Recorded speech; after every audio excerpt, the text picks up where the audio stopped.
আসসালামু আলাইকুম। চ্যানেল এই সংবাদে আপনাদের সবাইকে আমন্ত্রণ জানাচ্ছি আমি আল আভি জাহান। বিস্তারিত সংবাদের শুরুতেই জানিয়ে দিচ্ছি সুপারফ্রেশ ফর্টিফাইড সয়াবিন তেল সংবাদ শিরোনামগুলো। রাজনৈতিক দলগুলোর সাথে প্রধান উপদেষ্টার মতবিনিময় বিকেলে সাম্প্রতিক পরিস্থিতি সংস্কার ও পরবর্তী নির্বাচন নিয়ে আলোচনার সম্ভাবনা।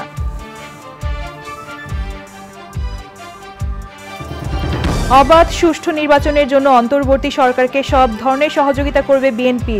কুমিল্লায় ত্রাণ বিতরণের পর সমাবেশে মির্জা ফখরুল। পেট্রোল অকটেনের দাম লিটার প্রতি কমেছে ৬ টাকা আর ডিজেলের দাম কমল ১ টাকা ২৫ পয়সা। মধ্যরাত থেকে কার্যকর হচ্ছে নতুন দাম। এবং বন্যায় মাথা গোঁজার ঠাঁই হারিয়ে দিশেহারা বানভাসী মানুষ। অধিকাংশ এলাকায় এখনো স্বাভাবিক হয়নি বিদ্যুৎ ও মোবাইল নেটওয়ার্ক।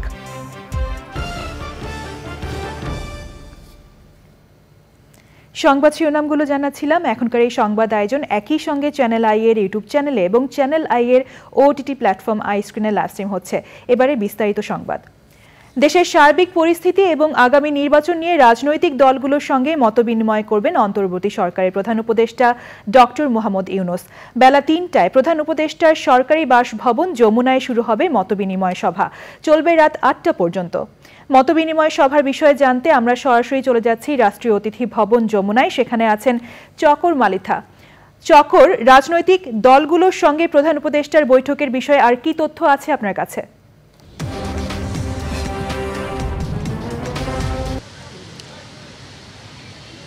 আলাভির আপনি যে কথা বলছিলেন যে দেশের সার্বিক পরিস্থিতি, দেশ সংস্কার এবং আগামী নির্বাচন নিয়ে আজকে বিকেল ৩টায় এই যে রাষ্ট্রীয় অতিথি ভবন যমুনায় যে রাজনৈতিক দলগুলোর সঙ্গে মত বিনিময় করবেন অন্তর্বর্তীকালীন সরকারের প্রধান উপদেষ্টা অধ্যাপক মোহাম্মদ ইউনূস, এবং এখানে সাংবাদিকরা আমরা অপেক্ষা করছি।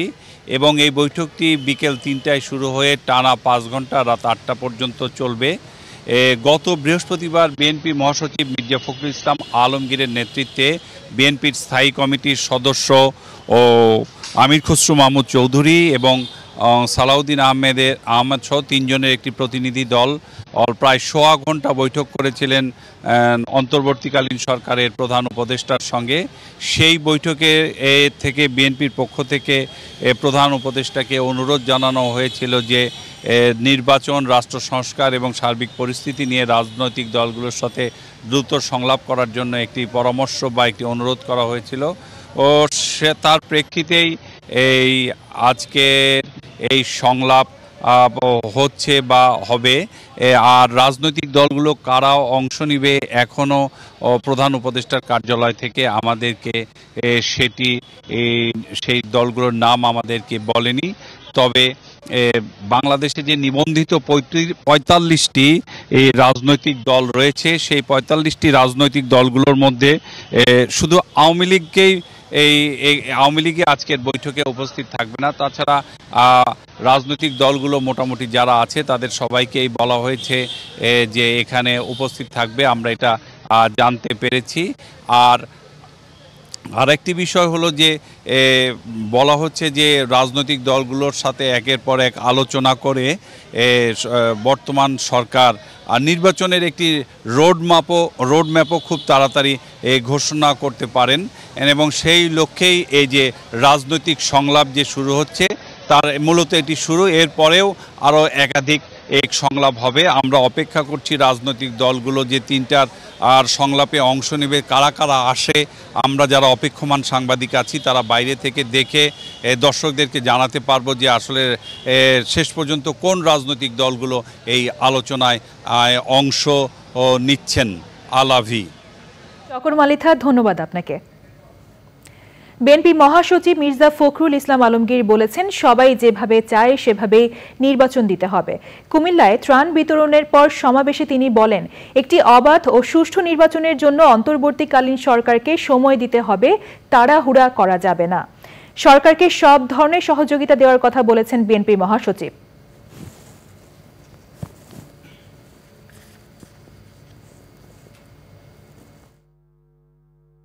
ছাত্র জনতার যে বিজয়, সেই বিজয়কে নস্যাৎ করার জন্য একটা মহল কাজ করছে সচেতন ভাবে।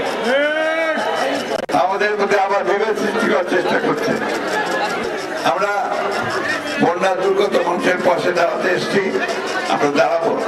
আরেকটা কথা আমি বলতে চাই, এই নতুন সরকার মাত্র 20-22 দিন বয়স হয়েছে, একে আমাদের সময় দিতে হবে যে সে যেন একটা সুষ্ঠু নির্বাচন করার মতো পরিবেশ তৈরি করতে পারে, তাই না? আগে ভাগে বেশি কথা বলা ঠিক হবে না। সব ধরনের জ্বালানি তেলের দাম কমানো হয়েছে। আজ রাত 12টা থেকে কার্যকর হচ্ছে নতুন দাম। বিদ্যুৎ, জ্বালানি ও খনিজ সম্পদ মন্ত্রণালয় এক প্রজ্ঞাপনে জানিয়েছে, প্রতি লিটার ডিজেল ও কেরোসিনের দাম 106 টাকা 75 পয়সা থেকে কমে হয়েছে 105 টাকা 50 পয়সা। কেরোসিনের দাম 106 টাকা থেকে কমে হয়েছে 105 টাকা 50 পয়সা। পেট্রোলের নতুন দাম প্রতি লিটার 127 টাকা থেকে কমে হয়েছে 121 টাকা ও অকটেনের দাম 131 টাকা থেকে কমে হয়েছে 125 টাকা। অন্তর্বর্তী সরকারের বিদ্যুৎ, জ্বালানি ও খনিজ সম্পদ মন্ত্রণালয়ের উপদেষ্টা মোহাম্মদ ফাজুল কবির খান খুলনার খালিশপুরে রূপসা 800 মেগাওয়াট কম্বাইন্ড সাইকেল বিদ্যুৎ কেন্দ্র পরিদর্শনের সময় বলেছেন, বিশ্ববাজারের সাথে সামঞ্জস্য রেখে জ্বালানি তেলের দাম কমানো হয়েছে। বন্যায় মাথা গোঁজার ঠাঁই হারিয়ে দিশেহারা ফেনীর বানভাসী মানুষ। হাসপাতালের পাশাপাশি চিকিৎসকদের বাড়িতে গিয়েও ভিড় করছেন রোগীরা।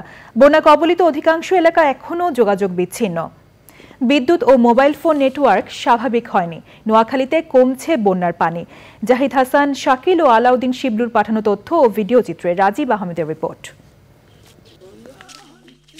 দেশের পূর্বাঞ্চলে ভারী বৃষ্টি ও উজানের ঢলে সৃষ্ট সপ্তাহ জুড়ে বন্যায় বিভিন্ন এলাকা থেকে পানি কমতে থাকায় স্বস্তি ফিরছে বানভাসীদের মধ্যে। এখন ঘুরে দাঁড়ানোর চেষ্টায় তারা। বন্যা কবলিত এলাকায় ফুটে উঠেছে অবকাঠামোগত ক্ষয়ক্ষতির চিত্র। ভাঙা ঘর, যোগাযোগ ব্যবস্থারও বেহাল দশা, ছড়াচ্ছে নানা রোগ ব্যাধি। খাবার, সুপেয় পানি ও ঔষধের সংকট দেখা দিয়েছে বিভিন্ন স্থানে। বিদ্যুৎ সরবরাহ ও মোবাইল নেটওয়ার্ক এখনো স্বাভাবিক হয়নি। আমার ওই বাগা শাখা জমিন খেত করি, এটার নির্ভর করে চলি, আল্লাহ ছাড়া এটা একটা উসুলা ধরি। এখানে আমাদের পড়ার জন্য বই খাতা ছিল, সেটাও ছিঁড়ে তছনছ হয়ে গেছে। দ্বিতীয় বন্যার মধ্যে আবার ভাগনার বস্তাগুলো হালা দিয়েছে। আমার ঘর যা ছিল ইয়ানো চলে গেছে, দরজা বেড়া স্রোতে নি অন্যদিকে সাইডে হালা এসছে। গুদাম ফরি সব এই কদিনে, 2 দিনে 3 দিনে তো পানি নেমছে। এখন রান্না বান্না করতে পারি না, খাইতে পারি না। এই কোনো রকমে আসি আর সাহায্য সাঘাত করে সরকারের মুড়ি টুড়ি দেয়। পাকঘর গরুঘর একসাথে নিয়ে গেছে। আর এমনি তো বড় ঘর তো যা হয়েছে কোনোরকম তেরফাল মেরফাল দিই। আমার এই হসকেতিও গেছে, আপনার কাকদের রোয়াসান্দি যা আছে ব্যাগ গেছে, মোটর আছে মোটর গেছে। এক সপ্তাহের বেশি সময় ধরে চলা বন্যায় ফেনীতে মৃত্যু বেড়েছে। জেলা প্রশাসকের হিসাবে মৃতের সংখ্যা 23 জন। ক্ষতিগ্রস্ত হয়েছেন 10 লাখেরও বেশি মানুষ। বেসরকারিভাবে অনেক সংস্থা এগিয়ে আসতেছে এবং সমন্বিতভাবে আমরা চেষ্টা করছি যাতে যে যে সেক্টর বা যে সেগমেন্টে আমাদেরকে কনসেন্ট্রেশন দিতে হবে তাদেরকে স্বাভাবিক জীবনে ফিরিয়ে আনার জন্য সেগুলো অ্যাসেসমেন্ট করে আমরা সেই জায়গাগুলোতে অ্যাড্রেস করব। নোয়াখালীর 8 উপজেলা ও 7 পৌরসভায় বন্যা পরিস্থিতি ধীরে ধীরে উন্নতি হচ্ছে। উঁচু এলাকা থেকে পানি নামছে। বন্যা কবলিত এলাকায় বেড়েছে ডায়রিয়া ও সাপে কাটা রোগীর সংখ্যা। বাজার করার সমস্যা, বাইরে হওয়ার সমস্যা, রাস্তাঘাটে বের হওয়া যায় না পানির কারণে। নোয়াখালীতে বৃষ্টি না, কিন্তু পানি নামতেছে না, আমরা খুব অসুবিধাতে আছি। বাড়ির সামনে 1 কোমর পরিমাণ পানি, কারো মাথার উপরে পানি, এরকম অবস্থা। পানি নামতে অনেক সময় লাগবে। তবে এখনও নিচু এলাকায় বহু পরিবার পানিবন্দী। জেলার 1269 আশ্রয় কেন্দ্রে আছেন 2,31,263 জন মানুষ। Rajib Ahmed, channel I. সংবাদের এ পর্যায়ে নিচ্ছি বিরতি। বিরতির পর আরও যা থাকছে।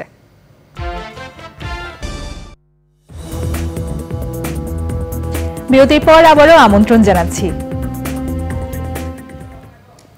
রূপপুর পারমাণবিক প্রকল্পে সাবেক প্রধানমন্ত্রী শেখ হাসিনার দুর্নীতির বিষয়ে আন্তর্জাতিক গণমাধ্যমে যে তথ্য এসেছে তা খতিয়ে দেখার তাগিদ দিয়েছেন দুর্নীতির বিরুদ্ধে কাজ করা সংস্থা টিআইবির নির্বাহী পরিচালক ডক্টর ইফতেখারুজ্জামান। এজন্য দুর্নীতি দমন কমিশন, জাতীয় রাজস্ব বোর্ড, বাংলাদেশ ব্যাংকের গোয়েন্দা সংস্থা বিএফআইইউ, সিআইটি ও অ্যাটর্নি জেনারেল অফিস সহ সংশ্লিষ্ট প্রতিষ্ঠানগুলোকে ঢেলে সাজানোর পরামর্শ দিয়েছেন তিনি। ডিবেট ফর ডেমোক্রেসি আয়োজিত দুর্নীতি প্রতিরোধে করণীয় নিয়ে বিতর্ক প্রতিযোগিতার প্রধান অতিথির বক্তব্যে রাষ্ট্র সংস্কারের প্রশ্নে এই পরামর্শ দিয়েছেন তিনি। নতুন বাংলাদেশকে গড়ে তুলতে এবং অর্থ পাচার ঠেকাতে দোষীদের বিচারের আওতায় আনা ও পাচার করা অর্থ ফিরিয়ে আনতে যথাযথ আইনি প্রক্রিয়ায় আবেদন করার পরামর্শ দিয়েছেন তিনি। ডিবেট ফর ডেমোক্রেসির চেয়ারম্যান হাসান আহমেদ চৌধুরীর কিরণের সঞ্চালনায় ছায়া সংসদ বিতর্ক প্রতিযোগিতায় বিজয়ী হয়েছে স্টেট ইউনিভার্সিটি অফ বাংলাদেশ। পারমাণবিক প্রকল্পে বাস্তবায়নের ক্ষেত্রে দুর্নীতি হয়নি সেটা বলার মতো সুযোগ নেই। যে তথ্য প্রকাশিত হয়েছে সেটি সঠিক এটা বলার মতো কোনো সুযোগ নেই।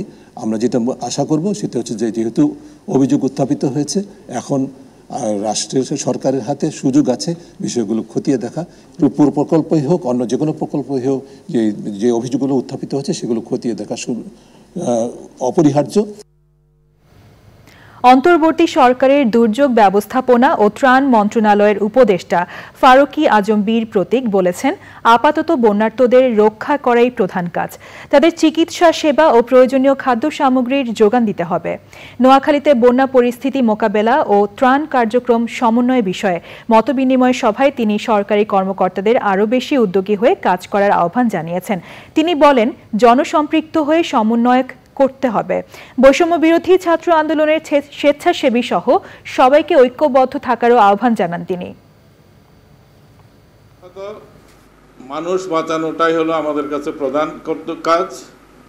বন্যার্ত মানুষকে সেবা দেয়া, তাদের দুর্ভোগ লাঘব করা, তাদের চিকিৎসা সেবা দেয়া, তাদের ক্ষুধার অন্ন যোগানো, শিশু নারী সবার স্বাস্থ্যের দায়িত্ব নেওয়া, এই কাজগুলো আমাদের এখানে এসে মনে করছি এখানকার জন্য এটাই প্রধান।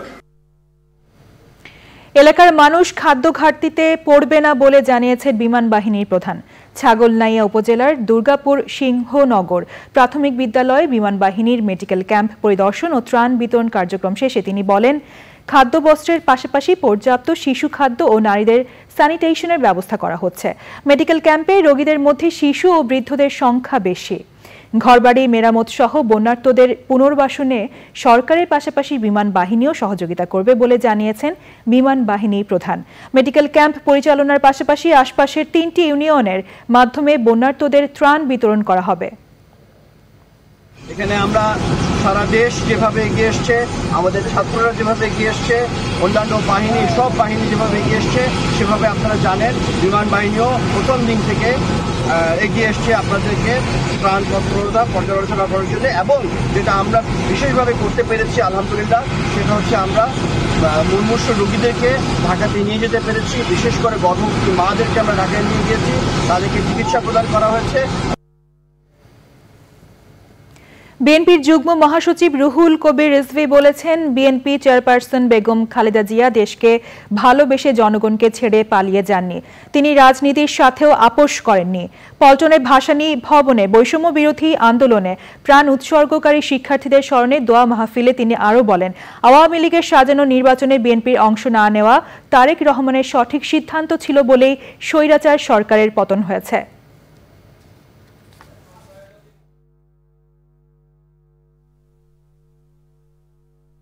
বিএনপি 2009 সাল থেকে 5ই আগস্ট পর্যন্ত 2024 নিরবচ্ছিন্ন, কখনো কোনো বিরতি নেই।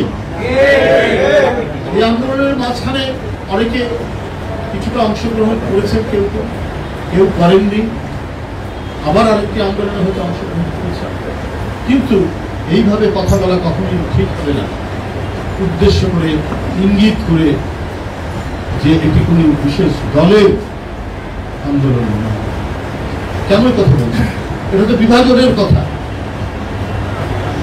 আজকে সবার আন্দোলনের অবদানেই এই তত্ত্বাবধায়ক সরকার এবং একটি নির্দিষ্ট সময়ের মধ্যে যতটুকু সংস্কার করে অবাধ সুষ্ঠু নির্বাচন নিশ্চিত করে রাজনীতির যে ধারা, সেই ধারাকে আপনার এগিয়ে নিয়ে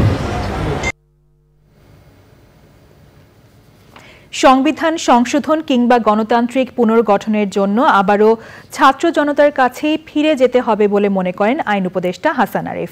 ব্যক্তিগত মত হিসেবে দেওয়া বক্তব্যে তিনি বলেন, 1971 কিংবা 2024 সালে মানুষের প্রত্যাশা পূরণ হয়নি বলেই গণ অভ্যুত্থান হয়েছে।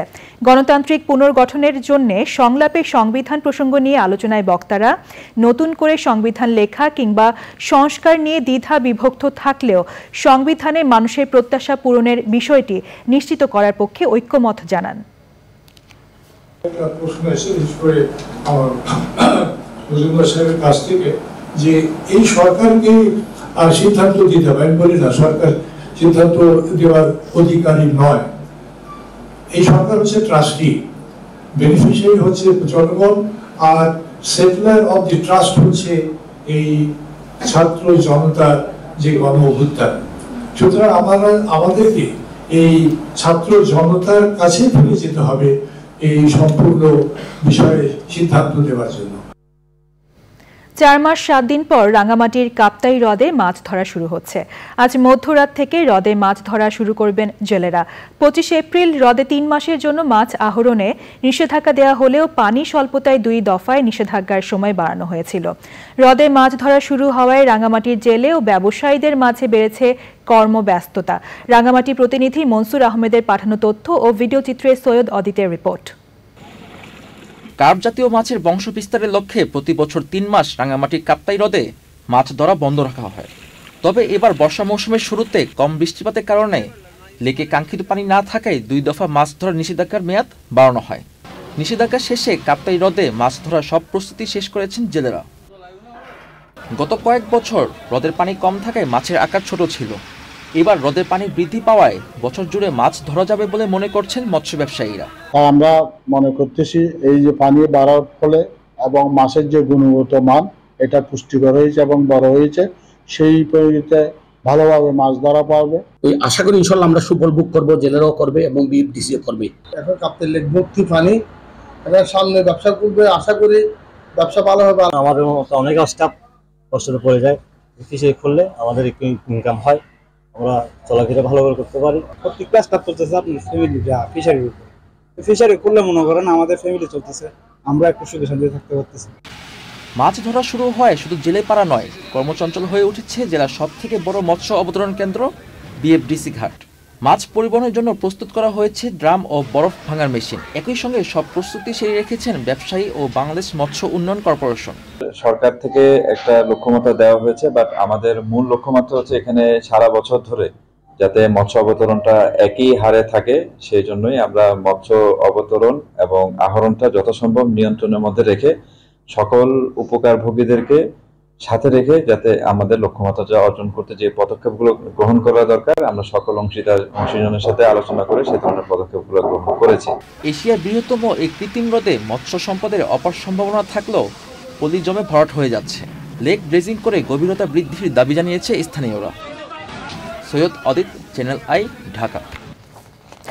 ফিলিস্তিনে গাজা উপত্যকার দক্ষিণে খান ইউনিস ও মধ্য গাজার দের আল বালা এলাকায় শুক্রবার সামরিক অভিযান শেষ করেছে ইসরায়েল। দেশটির সেনাবাহিনী এই তথ্য জানিয়েছেন।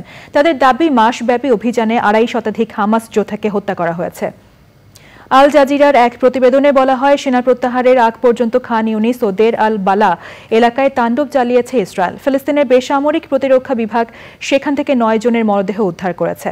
ইসরায়েলের সামরিক বাহিনী বলছে, অভিযানে ফিলিস্তিনি স্বাধীনতাকামী সংগঠন হামাসের 6 কিলোমিটার দৈর্ঘ্যের সুড়ঙ্গ পথ ধ্বংস করা হয়েছে। উদ্ধার করা হয়েছে 6 জিম্মির মরদেহ। এদিকে গাজা উপত্যকায় শিশুদের পোলিও টিকা প্রদান কর্মসূচির কারণে 3 দিনে মোট 9 ঘণ্টা করে যুদ্ধবিরতিতে সম্মত হয়েছে হামাস ও ইসরায়েলের প্রতিরক্ষা বাহিনী IDF। আগামী রোববার থেকে মঙ্গলবার পর্যন্ত 3 দিন ভোর 6টা থেকে বিকেল 3টা পর্যন্ত গাজায় সংঘাতে জড়াবে না দুপক্ষ। গাজায় 10 মাস ধরে চলা যুদ্ধে 40,000-এর বেশি ফিলিস্তিনি নিহত হয়েছে। এবার নিটল টাটা কৃষি সংবাদ।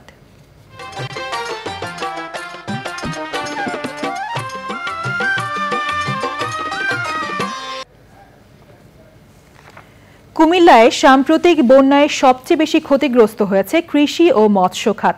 কৃষিতে 850 কোটি টাকার ক্ষতির প্রাথমিক তথ্য জানিয়েছে কৃষি অধিদপ্তর। কৃষক ও মাছ চাষিরা বলছেন, বন্যা আরও দীর্ঘস্থায়ী হলে ক্ষতির পরিমাণও বাড়বে।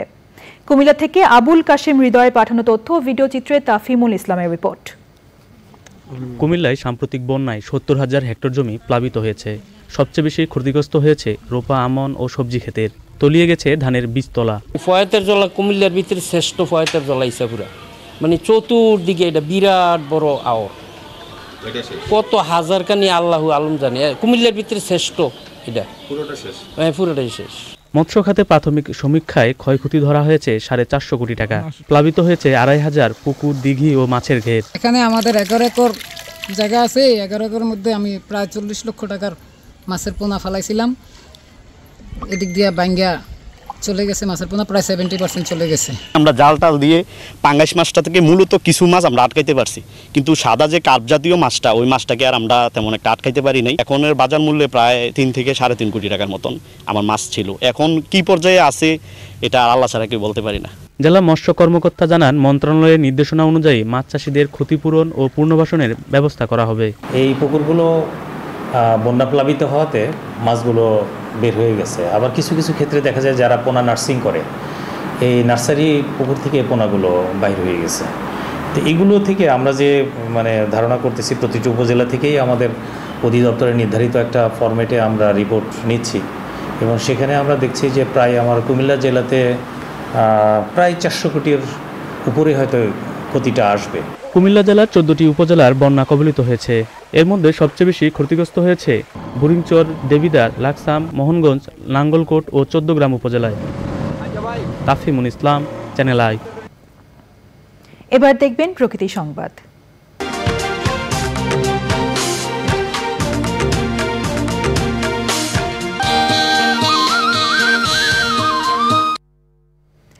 দীর্ঘ 3 মাস বন্ধের পর খুলছে সুন্দরবনের দ্বার।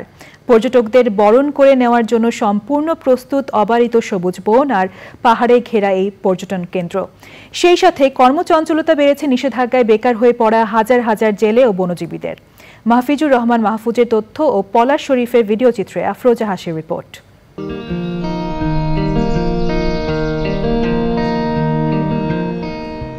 প্রাণ প্রকৃতি রক্ষার পাশাপাশি মৎস্য ও বন্যপ্রাণীর প্রজনন বৃদ্ধির লক্ষ্যে 1 জুন থেকে 31 আগস্ট পর্যন্ত সুন্দরবনের নদী খালে মাছ ধরা ও পর্যটকদের যাতায়াত নিষিদ্ধ ঘোষণা করে বন বিভাগ। দীর্ঘদিন পর্যটন বন্ধ থাকায় বেড়েছে বন্যপ্রাণীর আনাগোনা। সুন্দরভাবে তারা ঘোরাফেরা করার জন্য যাবতীয় যত কিছু করার দরকার সবকিছু আমরা মোটামুটি সম্পন্ন করেছি, আমাদের প্রস্তুতি সম্পূর্ণ করেছি। আমাদের এখানে নবনির্মিত হয়েছে ওয়াচ টাওয়ার, সাথে আমাদের যেই শাপলা পুকুর রয়েছে, শাপলা পুকুরের মধ্যে একটা গোলঘর তৈরি করা হয়েছে। ট্যুর অপারেটর, লঞ্চ ও বোট চালকরা এখন পর্যটকদের জন্য পুরোপুরি প্রস্তুত। পর্যটক আসলে তাদেরকে যেন আমরা বিনোদন বা তারা যদি সঠিকভাবে সুযোগ সুবিধা মতো উপভোগ করতে পারে সেই ধরনের আমরা চেষ্টা করতে নির্দেশ দেওয়া হয়েছে। নৌকা ও ট্রলারে জাল ও খাদ্য সামগ্রী নিয়ে কর্মস্থলে যাওয়ার জন্য সব ধরনের প্রস্তুতি নিয়েছেন জেলে ও বনজীবীরাও।